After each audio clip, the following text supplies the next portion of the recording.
Bienvenue dans ce nouvel épisode de notre série consacrée à AngularJS, où il sera question de mise à jour d'une base Firebase depuis Angular, mais aussi une chose qui pourrait vous servir dans un contexte autre que celui de Firebase, comment faire en sorte de pouvoir rendre éditable ce qui n'est que du texte. Donc nous allons voir ça tout de suite. Alors, si vous vous souvenez, dans la vidéo précédente, nous en étions à ce stade où nous faisions une requête dans la base Firebase pour pouvoir voir déjà l'existant et puis pouvoir rajouter d'autres choses. Bon là j'ajoute n'importe quoi, je suis en majuscule. Hop, on ajoute et on voit que c'est ajouté côté Firebase.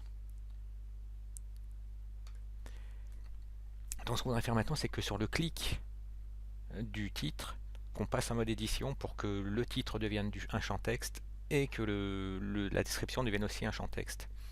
Donc ce qu'on va faire, c'est sur un clic qu'il faut qu'on réagisse, pardon. Donc je ferme le live preview. Donc on a dit que c'était sur le titre. Alors le titre il est là. Et donc notre directive ngClick, qu'est-ce qu'elle va faire? Elle va simplement indiquer qu'on passe en edit mode. On va donc créer une méthode dans un instant qui s'appellera série to edit, donc la série qu'on va passer en mode édition, et on passera la série courante.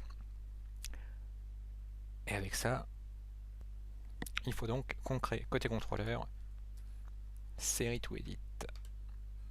Donc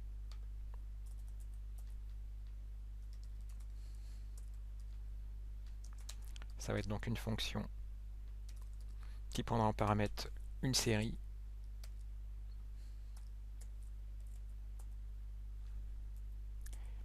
et qu'est-ce qu'elle va faire? Cette fonction elle va déjà préciser qu'on est passé en edit mode. Ça nous servira de flag côté vue aussi.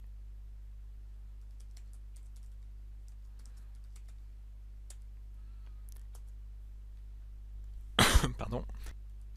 Et on va également garder une trace de la série qui est en edit mode. Ce qui nous servira en fait à voir à la fois les anciennes données et les nouvelles, celles qui auront été modifiées. Donc on l'instancie avec la série qui a été passée et du coup au départ ça ce sera un objet vide tant qu'aucune vidéo ne sera passée en edit mode. Donc là on va se servir maintenant de notre flag et il nous permettra, quand on est en edit mode, enfin déjà quand on ne l'est pas, parce qu'au départ on n'est pas en edit mode, d'afficher ce qu'on affiche déjà, à savoir le H3 et le paragraphe.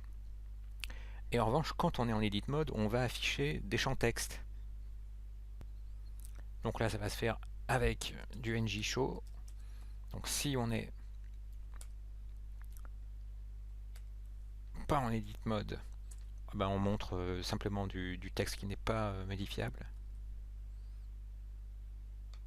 Même chose en dessous, au niveau du paragraphe.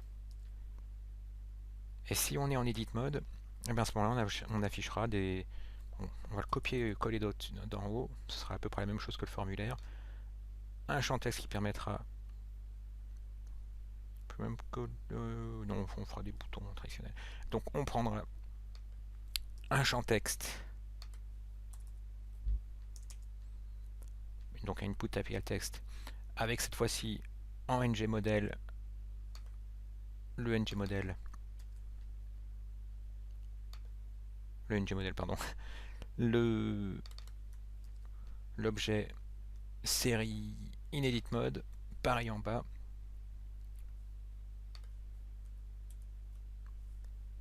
Donc vous voyez l'astuce, enfin l'astuce elle marchera que quand j'aurai mis le placeholder, on n'a pas besoin parce que là ce sera pré-rempli. Donc les gens sauront très bien qu'il y a un titre et une description dans chacun des champs texte. Donc là il nous faut un ngShow qui donc montrera cet input que si on est en edit mode. Alors que là c'est le cas où on n'est pas en edit mode. Donc cette fois-ci il n'y a pas de note, il y a juste edit mode. Et pareil pour le champ de description. Plus besoin du placeholder, à la place on met notre ngShow. On ouvre. On regarde ce que ça donne. Donc si je clique sur le titre, boum, ça passe en edit mode. Alors par contre, ce qui s'est passé là, c'est que tout est passé en edit mode. Donc on va corriger ça parce qu'en fait, il faut évidemment qu'on ne passe en edit mode que les champs texte dont l'ID n'est pas le même que celui de la série qui est passé en edit mode. Ça c'est pas du tout intéressant comme truc, mais enfin juste pour que vous compreniez le mécanisme, hein. C'est pas ça le cœur des vidéos. Mais il ne suffit pas de mettre simplement qu'on on affiche les champs texte pour quand on est en edit mode, parce que sinon ça s'affichera, vous avez vu, pour chacune des vidéos, chacune des séries. Donc ce qu'on veut, c'est qu'une passe en edit mode que le titre et description de la série sur laquelle on vient de cliquer. Donc ça veut donc dire qu'au niveau du H3, bah ça devient, on peut refermer ça, on ne se contente pas simplement de regarder si on est en edit mode, il faut qu'on soit en edit mode, ou bien que la série courante, en tout cas son ID, ne soit pas le même que l'ID de la série qui est en train d'être éditée. Comme ça, ne passeront en edit mode que le texte et la série, le texte et la description de la série qu'on est en train d'éditer. Donc même chose à faire ici.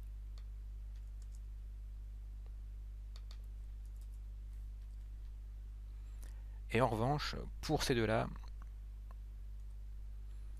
on souhaite montrer nos champs texte, pas simplement si on est en edit mode, mais si on est en edit mode et que la série, en tout cas l'ID de la série qui est en edit mode, est le même que la série courante. Donc la série qui est en edit mode est le même que la série sur laquelle on est en train de faire le ng repeat. Même chose en bas. Sur l'input type de type texte. Enfin l'input, oui, de type texte. Et donc bon, même topo, il faut que ce soit qu'on soit en edit mode et que ce soit bien la série couramment, en tout cas actuellement, éditée. Avec ça, ça devrait mieux se passer. Donc quand je clique sur Breaking Bad, c'est bien uniquement Breaking Bad qui est passé en mode d'édition. À partir de là, on va arriver. Enfin, si c'était une astuce assez intéressante, donc de voir qu'à l'aide de NGShow, vous pouvez très bien décider de passer directement en mode édition. Parce qu'au départ, j'étais parti pour faire un formulaire. Donc, vous voyez, avec ça, j'étais parti pour faire un NGShow, NGHide sur ce formulaire. Comme ça, dès que j'aurais cliqué sur une des vidéos, bah, ce formulaire aurait disparu pour en faire un autre, apparaître un autre qui aurait été vraiment dédié qu'à l'édition. Mais c'est pénible parce que quand on arrive en bas de page, après, c'est pas forcément, c'est pas évident de voir qu'il y a un formulaire d'édition. Donc c'est quand même vachement plus ergonomique de pouvoir changer le texte quand on clique dessus. Donc ça, c'est cette astuce qui se fait à l'aide de NGShow et notre flag edit mode, ainsi que le fait d'avoir sauvegarder, en tout cas mis de côté dans un objet série inedit mode, la série sur laquelle on a cliqué. Et donc maintenant, qu'est-ce qu'on va faire? Voir comment ce qu'on fait côté Firebase pour faire une mise à jour. Et ben c'est tout simple. Pour faire une mise à jour, d'ailleurs c'était un test que j'ai fait hors caméra, même principe que dans l'épisode précédent, il nous faut d'abord une référence vers notre base de données. Donc on fait à l'aide du constructeur new Firebase, on passe en paramètre l'URL que vous voyez ici, à laquelle on ajoute /series, puisque le nom de notre collection, c'est series. Et à partir de là, qu'est-ce qu'on veut? On veut en fait avoir un enfant particulier. Imaginons que là, par exemple, qu'est-ce qu'on a sélectionné? On a sélectionné Breaking Bad. On a envie d'éditer Breaking Bad. Et dans ce cas, on sait qu'il nous faut l'enfant de cette série. Donc l'enfant de ce qui référence la collection series, on l'obtient avec quoi? Avec .child. Donc avec la méthode child. Et cette méthode child, il faut lui dire quel enfant on veut. Parce que là, on voit bien qu'on a déjà au moins 3, enfin ce que je vois à l'écran, c'est au moins 3 enfants. On le fait par quoi? Par ID, par le fameux ID qui a été généré automatiquement pour nous par Firebase. C'est pour ça que là, j'ai passé cet ID ici, qui correspond à celui de Breaking Bad. Et à partir de là, qu'est-ce qu'on veut faire? On veut faire un update, donc on appelle la méthode update. Et à la méthode update, on passe un titre, en tout cas on passe l'objet, avec en propriété les champs qu'on veut mettre à jour. Donc là, il se trouve qu'on veut mettre à jour description, donc on a saisi description, et title, on saisit title. Et donc on va faire la même chose, mais cette fois-ci côté Angular. Donc on va se créer une petite méthode dédiée à l'appel de la méthode update. Alors pour ça, il nous faudra quand même des boutons. Sinon, enfin, il faudra bien qu'on puisse cliquer sur un bouton pour pouvoir dire qu'on veut faire notre mise à jour. Donc, quand on cliquera sur ce bouton, eh ben, on appellera une méthode qu'on va appeler edit series. Donc pour éditer la série. Et on éditera pareillement série edit mode. Et ce bouton également, eh ben, on n'a pas intérêt à le montrer si on n'est pas en mode édition, donc on va mettre les mêmes conditions d'NGShow, c'est-à-dire qu'il faut être en edit mode et que ce soit bien la série qui est actuellement éditée sur laquelle on fait apparaître ces boutons, et on ne veut pas les voir apparaître sur chacune des séries. Ça, c'est pour notre bouton de mise à jour.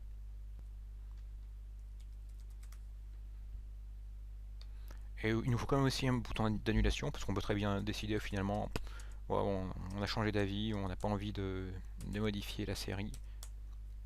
Et on appellera une méthode, on va créer dans quelques instants une méthode qu'on va appeler cancel edit. Et de la même façon, on veut qu'elle apparaisse seulement sur la vidéo qui est actuellement, enfin la série plutôt, qui est en cours d'édition. Donc on met un NGShow avec les mêmes conditions, mais là ce sera annulé. Maintenant il nous faut donc créer côté contrôleur cette méthode edit series.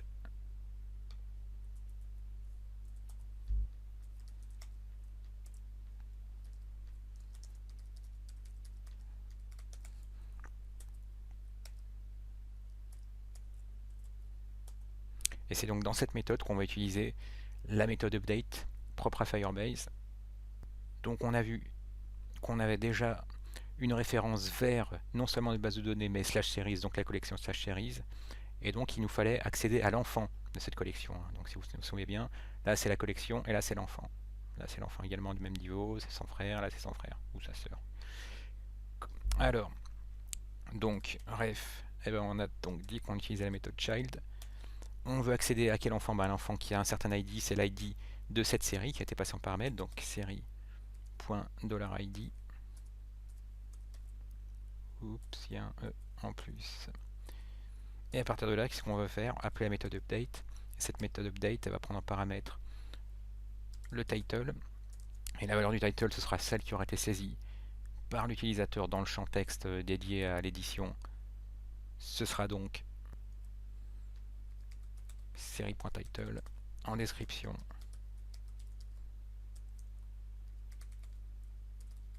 série.description. Et avec ça, la mise à jour aura bien lieu. Et ben, ce qu'on fera ensuite, c'est qu'on passera en mode l'affichage de texte et plus en mode d'édition. Donc il faudra qu'on appelle la méthode cancel edit, on l'avait appelé, qu'on va créer dans quelques instants. Cancel edit. Et cette méthode cancel edit,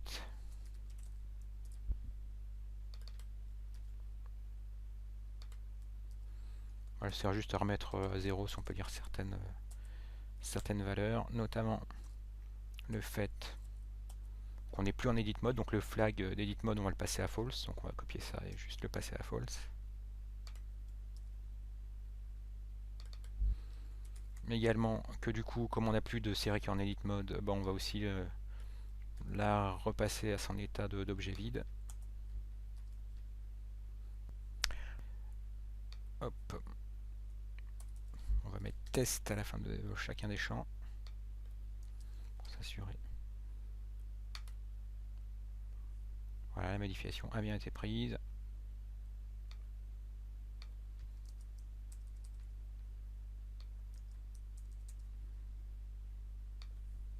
Et quand on arrive assez vite sur la base, on voit elle passe en orange, donc le champ, enfin le document qui est en train d'être mis à jour passe en orange. Sur une création c'est vert, sur une suppression c'est rouge. Alors, pour vraiment aussi avoir suffisamment d'ergonomie, il faudrait indiquer à l'utilisateur qu'il se passe quelque chose si on clique. C'est simplement de mettre un peu de style. On va ajouter une petite classe dans style.css et on mettra edit tout simplement. en disant que le curseur, bon, je vais refermer ça, curseur, alors qu'est-ce qui se passe, passe en mode pointer. On va indiquer cette classe au niveau des H3, tag H3.